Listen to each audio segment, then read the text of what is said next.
Hey, I'm Gareth from Park Cameras, and today we're going to be talking about 4K video and the differences between that and Full HD 1080p video and how you can make the most of all that extra resolution.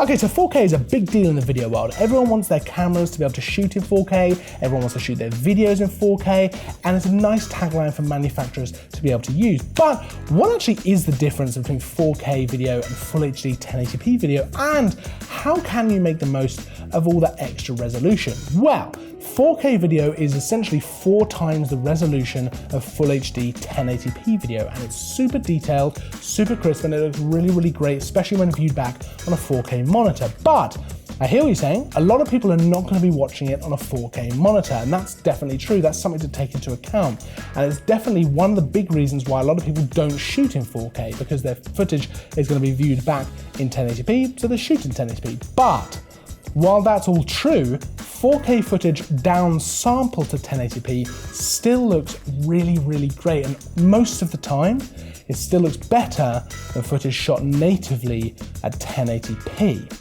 So if you're going to export your video at 1080p, you can still shoot in 4K, you can still have all your footage in 4K, edit it like that, and then when it comes to exporting, just export in 1080p, and you are going to have a better image quality and a cleaner final result because you shot in 4K. Now, another massive advantage of shooting in 4K is the ability to crop and reframe and position your footage in post. So if you've shot too wide, you can punch in again, you can pull the camera in and then move it off to the left or the right. You can do that, and then you can add a pan and almost have like a slider effect. You can almost get the effect of having 2 camera setup just with 1 shot, which is super, super impressive, and it gives you a lot of options to play with later on, which you don't have with just normal Full HD 1080p footage. Now, one downside at the moment of 4K is that most mirrorless and DSLR systems will shoot 4K at up to 30 frames per second, which is absolutely fine, but it doesn't give you any room for slow motion. Now, some cameras, like the Canon 1DX Mark II, which is what I'm filming on now,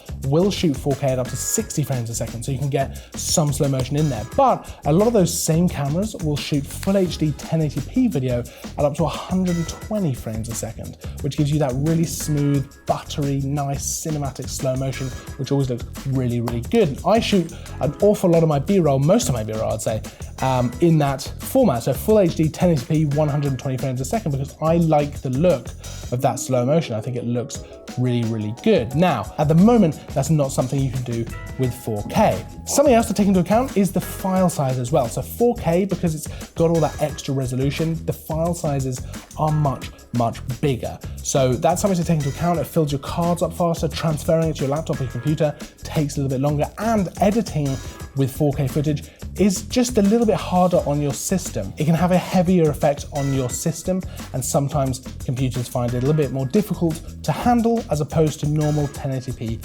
footage. Now, I hope you found all that helpful. If you have any questions at all, pop them down in the comments below. If you like the video, hit the like button. If you're not subscribed already, hit the subscribe button. I'll see you in the next video, and as always, thanks for watching.